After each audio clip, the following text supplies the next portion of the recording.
Bom dia a todos, eu sou o professor Milton Ferreira e para a aula 3 nós iremos discutir o assunto de modelos atômicos e fusão e fissão nuclear.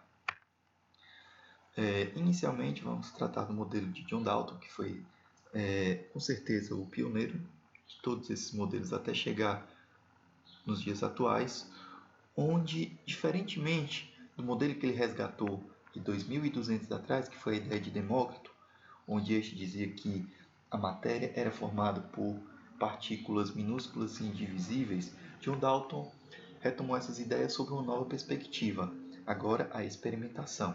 Então, como a ciência ainda estava começando a se encaminhar, então havia-se a necessidade de métodos que validassem, que dessem confiabilidade aos dados fornecidos. E foi justamente o que a gente chama de método científico que foi implantado por Antoine Lavoisier.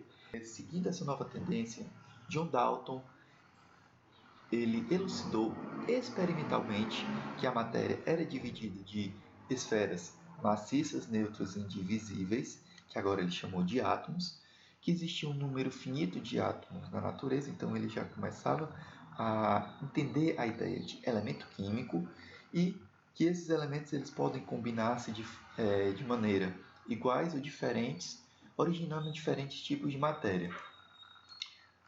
Porém, o modelo de Dalton ainda era um modelo muito arcaico. Ele era um modelo extremamente revolucionário, porque até então ninguém tinha pensado na ideia de uma partícula formadora da matéria. Isso era uma coisa que tinha ficado para trás em um enfoque totalmente diferente, que era o enfoque filosófico. Passaram-se mais de um século e evidências experimentais foram se acumulando. O modelo de Dalton começou a ficar obsoleto. Então, havia-se a necessidade agora de incorporar novas partículas que durante esses 100 anos foram descobertos, prótons e os elétrons. Inicialmente, um cientista chamado Thomson, a partir de um experimento chamado tubo de raios catódicos, observou a seguinte característica. Quando se passava uma corrente elétrica em um tubo que continha gás e esse gás era retirado gradativamente e a diferença de potencial aumentada também gradativamente, o aparecimento de um único feixe diretamente para o cátodo era cada vez mais evidente. Foi o que chamou-se de tubo de raios catódicos. Então, esse experimento, que esse raio se propagava em linha reta, pôde-se observar quando foi colocado um aparato sólido, como vocês podem observar nessa animação. Quando colocou-se um aparato móvel, esse foi realmente o grande pulo do gato, pois se fosse simplesmente um feixe de luz, que aqui luz é apenas energia, não possui massa, e aqui eu estava praticamente em ambiente de vácuo, não tinha como esse aparato móvel se movimentar. Porém, como vocês podem ver, houve uma movimentação caracterizando o quê? Que esse feixe continha partículas dotadas de massa. Colocou-se também uma espécie de ímã com polos invertidos, onde o polo positivo atraiu esses raios, evidenciando o quê? Que as minhas partículas elas possuíam carga negativa. Então, eu pude evidenciar que essas partículas tinham massa, tinham carga e propagavam-se em linha reta. Essas partículas elas foram batizadas com o nome de elétrons. Que desse experimento que montou-se uma chamada relação massa-carga, onde pôde-se calcular a massa do elétron. A partir da massa do elétron, também na massa do próton,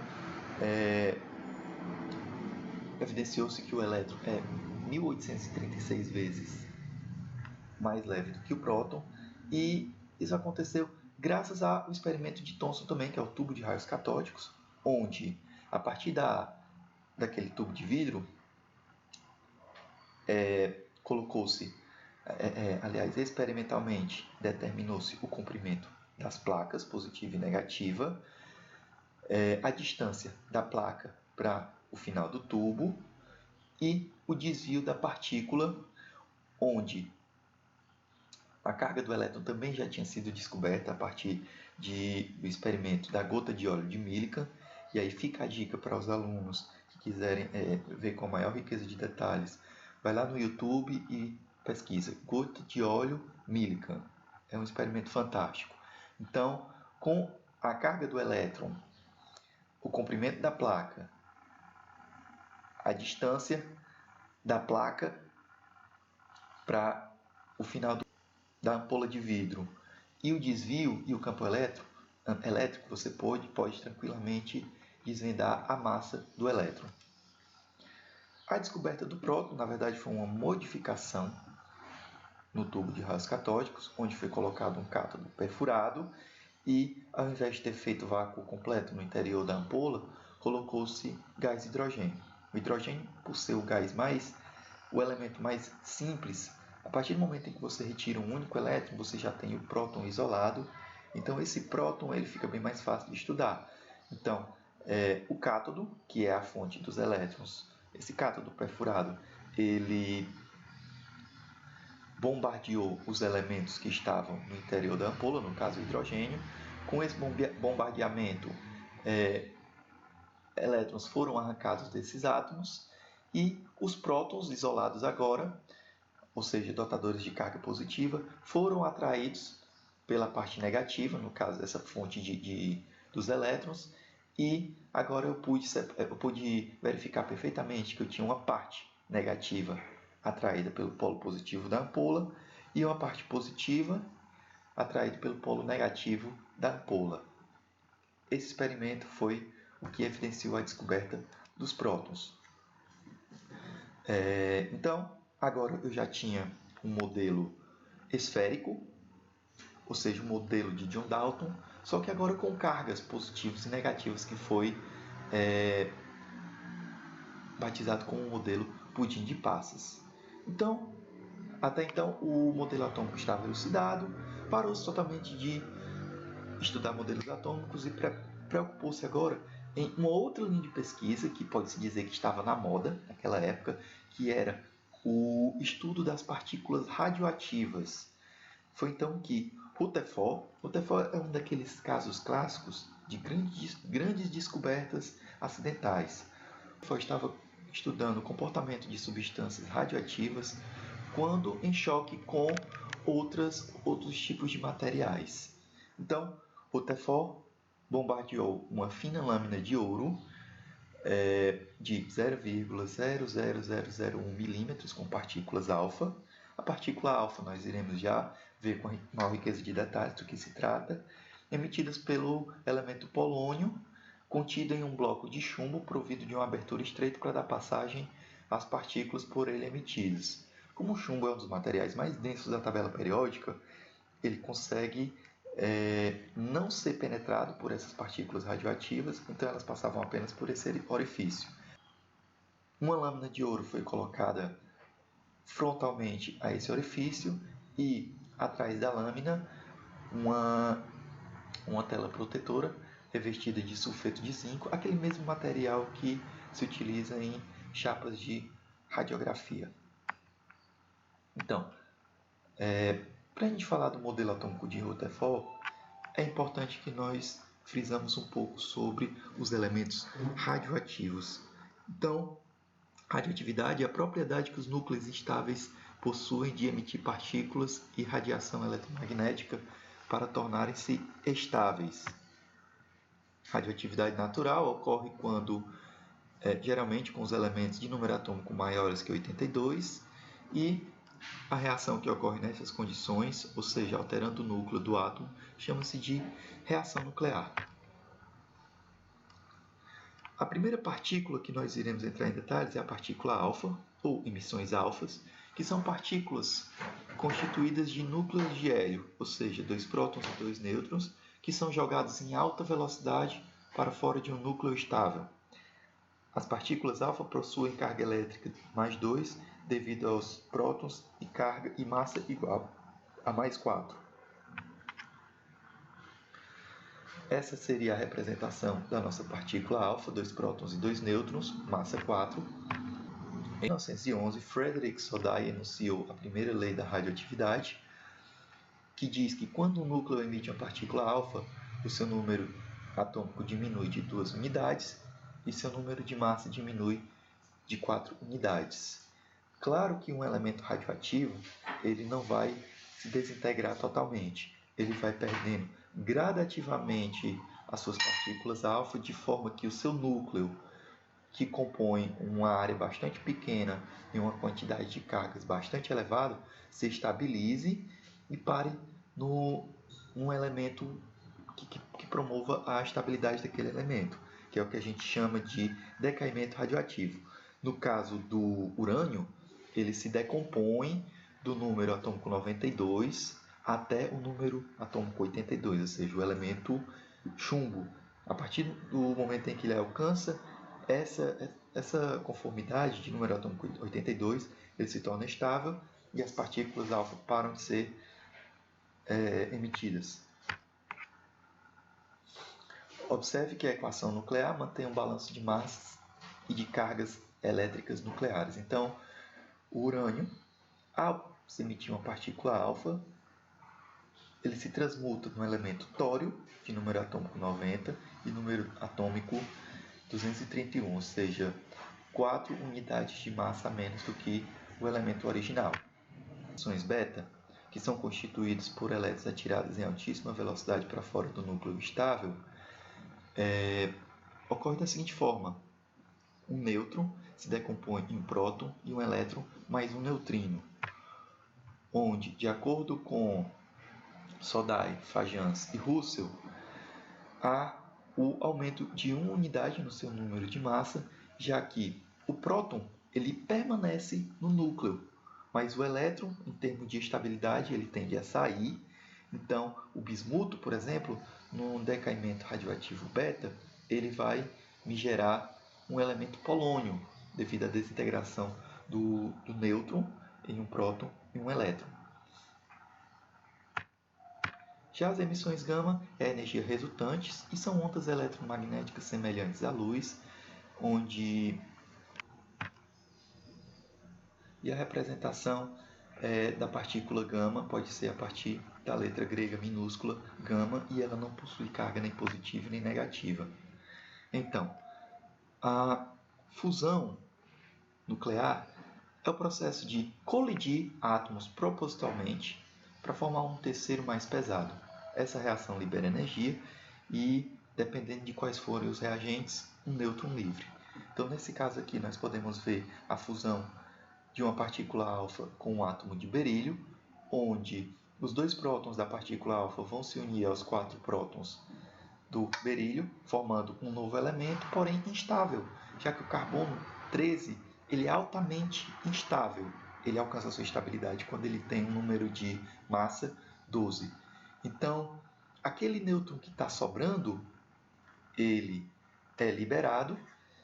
E esse experimento aqui foi justamente o experimento utilizado na descoberta da partícula neutra, né? No caso, o nêutron, onde verificou-se que essa partícula que estava sobrando não era atraída nem pelo polo positivo, nem pelo polo negativo. Então, os elementos, a partir do número atômico 92, ditos também como artificiais, eles são obtidos dessa forma, a partir de fusão de núcleo de elementos naturais. Já a fissão é o processo de forçar a divisão de um átomo para formar outros dois mais leves, onde a reação também libera energia e um nêutron livre. Então, por exemplo, a reação que ocorre na explosão de uma bomba atômica, onde há uma reação em cadeia, onde o núcleo ele é desestabilizado e ele é rompido. Com esse rompimento, há um enorme número de partículas liberadas, altamente energéticas, onde essas partículas elas quebram outros núcleos, virando uma reação em cadeia altamente energética. O atômico de Rutherford ele foi extremamente revolucionário porque ele desvinculou o núcleo da eletrosfera, já que o núcleo é uma região extremamente pequena. Então, se você for imaginar um estádio de futebol, o núcleo seria uma bolinha de ping-pong colocada no centro do estádio, só para você ter ideia. Então, o núcleo é uma região muito pequena, mas portadora de toda a massa que existe no átomo, já que o elétron é 1836 vezes mais leve do que o próton. Então, quando as partículas alfa emitidas pelo elemento polônio no seu experimento colidiam com o núcleo, ele sofria pequenos desvios. Quando ele não tocava no núcleo, ele passava direto e era revelado na tela de sulfeto de zinco que ficava após a lâmina de ouro. Essa proporção de partículas que colidiam e partículas que passavam direto era na proporção de 1 para 10.000. Porém, Rutherford ele não sabia explicar como as partículas da eletrosfera, no caso os elétrons, elas estavam compostas. Se elas estavam paradas, elas seriam atraídas pelo núcleo devido à diferença de cargas. Se elas estivessem em movimento, elas iriam entrar num movimento em espiral e iriam colidir com o núcleo. Ou seja, a física moderna ela não explicava o que estava acontecendo com os elétrons naquela nova disposição. Foi então que Niels Bohr, rompendo com a física clássica, ele elucidou os seus chamados postulados, onde esses postulados, inicialmente eles descreviam que existiam 7 camadas eletrônicas, onde cada camada possuía um nível de energia específico. Esses níveis de energias foram elucidados a partir da defragmentação do espectro de luz visível. E o primeiro postulado dizia que os elétrons descreviam órbitas circulares estacionadas ao redor do núcleo, sem emitir e nem absorver energia. Uma das explicações para a estabilidade do elétron foi a partir da força centrípeta, ou seja, um equilíbrio entre as forças de atração e o vetor velocidade.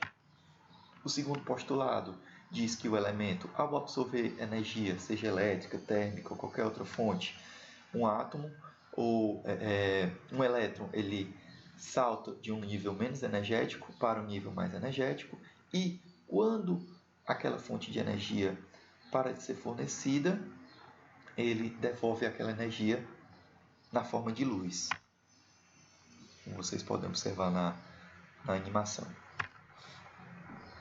Essa energia, a partir da equação de Max Planck, ela pôde ser quantificada, onde eu posso dizer que a energia é igual a Hc sobre lambda, onde H é a constante de Planck, C é a velocidade da luz no vácuo e lambda é o comprimento de onda em angstroms. Então, a partir do momento em que eu sei o comprimento de onda